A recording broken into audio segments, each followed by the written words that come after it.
Right. I know that's right. Hi everybody, welcome back to my channel. I'm so excited because this is like my first video back from taking like a 5+ year break off YouTube. What am I bringing back after 5+ years? We're gonna be talking about how I made my vision board literally come to life. Literally everything on here I can grasp in my hands, figuratively speaking. I'm just so excited to share this with you.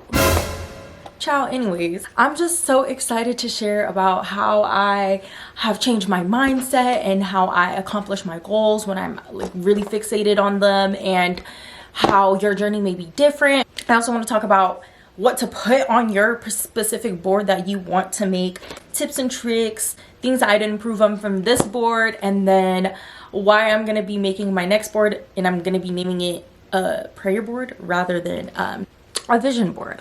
The reason why I'm going to be doing my next board as a prayer board rather than a vision board is because the vision that I have for myself may not align with what God has in plan for me. I would love to pray about it and ask God, hey, can I have this please? I would love to have this in my life, or I would love to have this accomplished in my life. But the whole time, God could put me on a different trajectory. I want to have that relationship with him where I just have enough faith to be like, I trust you. I don't want to be like, oh, this is my vision and this is what I'm gonna get, when God could have something completely planned out for me. So here is the board.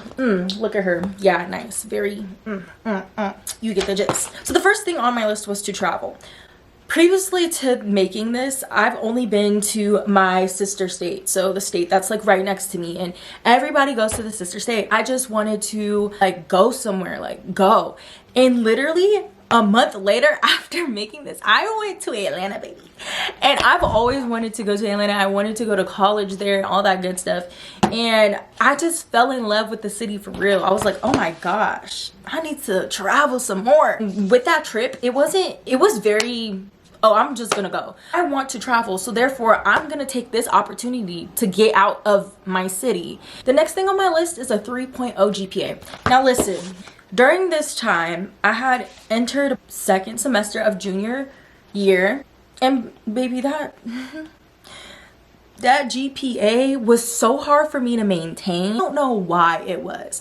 Actually, no, I'm lying. I do know why. Getting into bad habits, I was not focused on school the way I should have been. The reason why I have this vision board is to put it in the back of my desk so I can look at it and see where I'm at and track my goals. And so as I'm looking at this board, I'm like,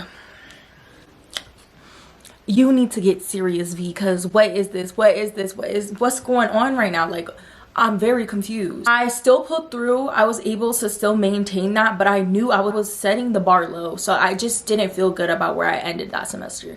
My first semester of senior year, baby, that GPA is looking real good. I was just implementing small habits that I did every day to make sure that I was getting my grades. So going to class, of course, like duh, I was making sure to do my homework early before the due date so I could have my weekend to myself. The habits that I was implementing in my life allowed me to gain this 3.0 GPA. Small habits is what gets you to your success. The boring stuff that you do every day is literally what brings you to success. It's literally what brings you to your goals, whether you see it or not. Same thing, those small habits that bring you to success, bad small habits can also bring you down. If you were like, oh, I'm just gonna skip this one class. Okay, make sure you don't do it again, because if you keep doing that, then you're not going to be going to class. Next thing on my list, I just wrote God. My goal was to make sure that I understood who God was, and I feel like I accomplished that. I have a great prayer life with God. I have a great relationship with him. I feel like I can talk to him about anything, and I'm not shy to praise and worship him anymore. I wasn't scared to pray in public. I made it a specific goal to build a stronger relationship with God and really be able to just talk to him, and I feel like I did that. Next, you see this hair right here? That's what I want to accomplish. So I put long curly hair, and I literally put on here to leave my hair alone. One thing about me, when I'm going through something, I will touch my hair. I will dye it. I will flip and fry it. But I was like, girl, leave your hair alone this year. Like, let it grow, which I have been doing because I've done it in my 2023 vision board as well. I made sure to leave my hair alone. I think she's flowing great. When I straighten her, she's at my like lower back, like almost to my bottom. And I'm just really happy about that because I love having long hair. Like, I feel like, yeah, I can have short hair, but I just feel like it just doesn't suit me as much. Be alone. This was so hard for me to do because I was at the point in my life where I just wanted to be around people. Like, I was like, I just want to be around somebody right now. As I began to form a stronger relationship with God, being alone was easy, baby. And I don't mean being alone by isolating yourself. People tend to think being alone means you need to be away from people. You're not surrounded by people who love you and can help you, motivate you to keep going if you're isolated. So that's not what I mean by this. By being alone, I mean having a better understanding of myself. And I was able to do that in the summer. Reading more. Oh my gosh, y'all. I'm a big reader, and y'all know when you're in school, for all my readers, when you're in school and you're trying to read a book, it's the hardest thing ever. Like, it's literally like you want to sit there and binge read, but you can't because you have an assignment due at 11:59. Like, baby, I'm not trying to do all that. But I found a way for me to read and balance school. So my thing was 10 pages a day keeps the stupid away. That was my thing every day. I was able to read 8 books this year. And that's like the most I've ever read in a span of 1 year, because I would read often, but I would like force myself to read more than what I wanted to. So it wasn't like fun, and I'd like fall off from reading. But when I was able to just read those 10 pages, baby, I don't know what it was, but it was easy. It was very easy. Next one, spend time with my friends more. I wanted to be sure that my sisters and I and my friends were able to really spend quality time with each other and make sure that we're still being fruitful towards our relationships. I make it like a goal of mine to at least hang out with my friends once a week. I really love my friends, and I really want to make sure our relationship is more fruitful. I bet you we think we're busy now. Imagine when we really get into our careers, when all my friends are nurses, doctors, and lawyers. All of us are like either getting engaged or dating, having kids, whatever the case may be. We're really gonna be busy then. Like, right now we got it good. So let's take advantage of that, please. Next on my list was better habits. Oh, I love this one that I put on here. From May to December till today, I had so many good habits that I was just like, oh my goodness.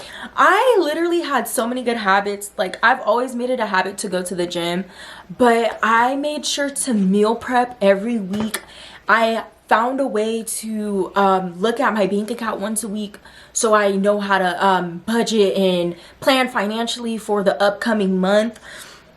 Going to work, where I know working, like, nobody want to go to work, but working literally helped me stay fixated on my goals and understand why I'm doing what I'm doing for myself. Like I said, I started reading 10 pages a day. That's such a great habit. I wanted to get more into content creating. I did not start creating content until like the summertime, and I was still a little bit afraid. I'm still afraid to make content, and I'm still scared to be putting my face out there. I heard this saying, nobody knows where they're going to end up in life. Nobody knows where they are going to be in life. That's something that we do not know. Something that we do know, though, is we're all going to die one day. But we continue living like we're not gonna die, like we don't know we're gonna die. I make content. I don't know where I'll go with that. If I continue on with my career path of where I want to go, I don't know where I'm gonna end up at. I don't know where I'm gonna end up at when I decide to move out of my home city. Like, I don't know. But what I do know is death is coming towards me. Judgment Day is coming one day. So I need to start living like I know these things, because I do know these things, but I just don't think about them every day. It may take some time. It's not gonna happen right beginning of January, but I'm doing it. Like, me getting in front of this camera is literally a good habit rather than just scrolling dead raw on my phone. And then I have a bunch of things that are correlated to marketing and media, because going into my junior year, I wanted an internship so bad. I told myself, no, I'm doing a corporate internship. I need to have that on my resume. I was rejected so many times.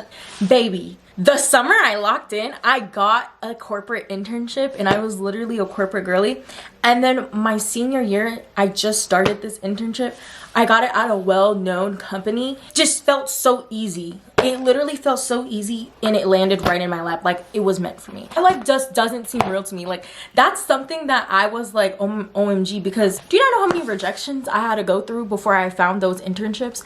I was rejected so many times. What God has planned for you is going to be for you. They have had to go through that heartbreaking experience in order to get where you're at. What's meant for you is going to be for you. It's so cliche, but it literally is going to be for you. The last thing that was on my list was doing things that I wouldn't normally do.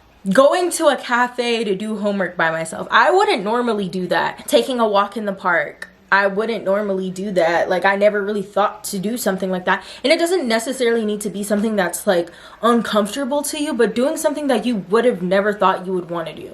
Pilates. Yeah, I did Pilates. I was never a Pilates girl, but I started doing it and I was like, oh, I kind of like this. Like, I wouldn't necessarily put it in my everyday workout routine because it's just like not who I am, but I do enjoy it. You know what I mean? Like, certain little things that you enjoy but doesn't necessarily align with yourself, but just to get out of your box just a little bit, just to be free. The things I would want to improve on, being specific what I want on there, and making sure that what I'm putting on there aligns with that year. I think when you're having a vision board, which is something that I'd want to change, is to put things on here that you know you're probably going to accomplish within the next year. Some of these things that I included on my vision board are like way out there. I'm all for like, oh, get it right now, get it right now.